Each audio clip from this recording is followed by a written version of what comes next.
Hey y'all, and welcome to Politburo. My name is Brian, and when it comes to Stacey Plaskett getting censured, you will not believe what Chip Roy has to say about it, and of course Hakeem Jeffries is trying to defend this nonsense. Let's dive in. Week after week, censure after censure, and I wonder, is it just coincidence? At the last three censures we've had on the House floor, happened to involve, first, you tried to censure Monica MacGyver. And then, Mr. Speaker, Republicans tried to censure Ilhan Omar. And now we're on the floor, and you're trying to censure Stacey Plaskett. What is it exactly that those three individuals have in common? House Republicans are going to have to answer for the things, the extreme things that you continue to do. And the American people know. This is a phony majority. It's a fake majority. It's not a real majority. Republicans aren't doing anything to make life better for the American people. And that's why we're on the floor right now. There's nothing that House Republicans can do to disgrace Stacey Plaskett because House Republicans continue to disgrace themselves. We've got a sitting member, in this case the delegate from the U.S. Virgin Islands, who was sitting in the Oversight Committee. And I'm actually a particular interest here because I was the one doing the questioning. Apparently my questioning was so riveting that she was engaging in text messages back and forth at that moment. While I was questioning Mr. Cohen, the gentlelady was engaging in this back and forth on text messages with Jeffrey Epstein. Now, again, I've listened now for months. My colleagues on the other side of the aisle disparage and try to impugn the character of the President of the United States and other members of the administration in connection to an investigation of Jeffrey Epstein, which the President, his administration in 2019, they indicted Epstein. They actually moved forward and federally indicted him in 2019. Ghislaine Maxwell was arrested by the Trump administration. And I know the gentleman from Maryland will go on to say that the Biden administration then carried forward that arrest and indictment into prosecution. True. But it was, in fact, the Trump administration that did what had not been done for a long period of time by taking forward that indictment. So I've been listening to all of the preaching by my friends on the other side of the aisle about how any association, anything to do with Jeffrey Epstein is somehow the dispositive moment here in terms of determining the character of this administration or what they're doing or not doing when they're leaning in to try to seek the truth. Where tens of thousands of pages have been released by Jamie Comer and 13 subpoenas has all been put out. So now the House just voted to have greater transparency.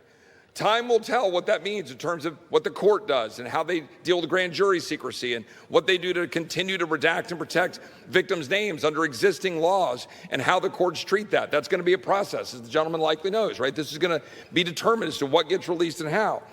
But here we have the gentlelady sitting in the Oversight Committee texting with a known convicted felon, a convicted pedophile that was very public and known, had served jail time, and is engaging not just in texts that were trivial, but texts involving advice about her questioning of Michael Cohen, all designed to figure out how to get Michael Cohen to be able to somehow go after Trump or Trump's advisors or people around the president.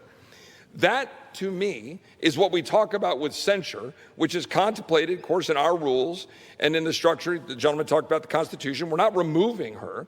We're simply saying censure. And we're saying that it is a censurable conduct to say that this individual sitting on a committee taking advice from a known convicted pedophile, convicted felon, that is conduct unbecoming of a member of the United States Congress and engaging in real time, taking advice from someone that we've been listening to, being lectured to, is someone deserving of all of the scorn of the entire world, and he is. That's why we're here. If my colleagues didn't think this was a concern, they would have simply made a motion to table. But my colleagues decided to refer it to committee because they know this is a problem. They know this is not the kind of conduct you want in a member of this body. I don't think we understand how much of a no-no this whole situation is. Essentially, Congress acts sort of like a body of law. The Senate definitely does this because they're the ones that can impeach people. But the House wants to do its own thing, and if you've ever been inside of a courtroom and you love legal dramas, like I do, this is essentially the defendant going around his lawyer, trying to avoid the prosecutor, and directly text the judge what's actually going on without giving any extra evidence. This is what Stacey Plaskett was doing. She got caught texting Jeffrey Epstein when she was had the opportunity to talk to Michael Cohen on the record. That is a big circumvent of justice. That is tantamount to perjury. Perjury is a problem. We almost impeached and should have impeached Bill Clinton for it. Funny, the weird little connections here. Regardless of that, you have Hakeem Jeffries going around saying, and this is the thing I really want to focus on here. Hakeem Jeffries is talking about, well, it's only Democrats that get censured. If you're a homeowner here in America, you need to listen to this. The FBI has been warning about a rise in something called title theft, and your equity is the target. Here's how it works. Criminals forge your signature on a single document, then use a fake notary stamp and file it with the county. And just like that, on record, they own your home. Using your own equity, they can take out loans against your own home or even sell your own property. And you won't know about it until foreclosures or collection notices start showing up in the mail. That's why I partnered with Home Title Lock to protect your equity and find out today if you might have been a victim. Use my promo code BRAWL at HomeTitleLock.com. You'll get a free title history report and a free trial of their $1 million triple lock protection. That's 24/7 monitoring of your title records, urgent alerts to any changes, and if fraud occurs, their US-backed restoration team will spend up to $1 million to fix it. Don't be a victim. Protect your equity today. Go over to HomeTitleLock.com and use promo code BRAWL, or just use the link in the description below. Does anyone remember the "You Lie" representative? Does anyone remember that guy? He was a South Carolina representative that in the middle of the State of the Union screamed out to Barack Obama, "You lie." We got so embarrassed by that we got someone to primary him and he lost. George Santos basically lied his way to the top, got elected. We found out he was a fraud and they kicked him out. Republican. Then there was Roy Moore. If that name sounds familiar, he was very likely going to be the next senator for Alabama, but because he did such weird things in his younger days, it was just unpalatable for voters, and voters sat out that election. That's why a Democrat won that year. We did the same thing to Matt Bevin, who said one thing too far about teachers in the Commonwealth of Kentucky.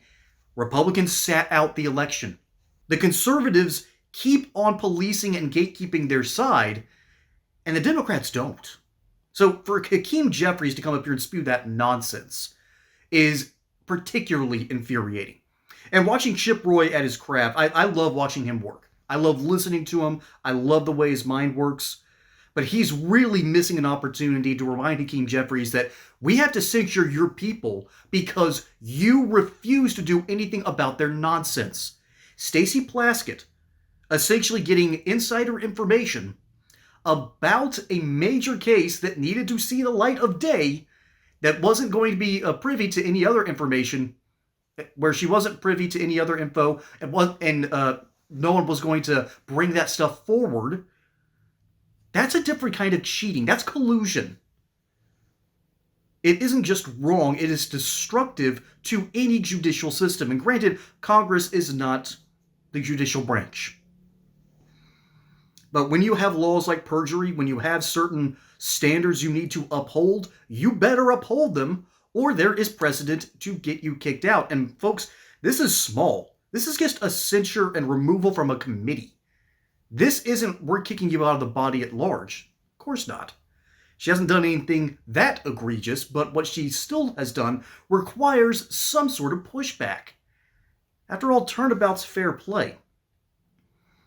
And then when it comes to this whole case, I still don't know what to make of it. I first heard about this whole thing back in 2017, and nothing about it has ever smelled right. Everything about the files, I'm sorry, it's one of the few things that makes me go, I don't believe anything about it. Mainly because there's so much smoke in so many different directions. It's also why I wait a long time before I start really getting into any other theories. I need better evidence. And right now, the Democrats are scrambling because, turns out the stuff that they're leaking isn't that important or groundbreaking. And so we're all concerned about this stuff. And yet, Hakeem Jeffries just keeps on fumbling the ball. This is almost, this has to be a Three Stooges level comedy. All because the Democrats magically care about this topic because Trump's in office again. Yet they had an opportunity to use this against him because they knew he was going to run in 2024. So they tried jailing his lawyers, searching his underwear drawer, making up a whole bunch of bogus charges. Well, guess who's president now? It didn't work. I don't expect any of this to stick either. That's why they call him Teflon Don. But Chip Roy, in usual fashion, because you can always trust leftists to be emotional, you can always trust right-wingers to be a bit more autistic. Because we care about the procedures, we care about the truth, we care about logistics. Democrats and leftists tend to care about feelings. And they'll run off of vibes, and they won't run off of the truth. And the truth is, Stacey Plaskett deserves to be censured. And guess what, Hakeem? Republicans do police our own side. We gatekeep pretty well over here. You might want to ask us for some pointers, because you clearly can't do it with your own Democrat Party. But that's just what I think. Let me know what you think down in the comments below. My name is Brian. Hope you enjoyed that segment here on Politbrawl. Don't forget to like and subscribe. Catch you on the next one. And hey, if you want to become channel members, you are going to get exclusive content catered directly towards you and keep us independent and light and fast. In order to get you news you can use, consider becoming members, a couple of bucks a month. Till next time, whether you feel led or not, y'all have a good one.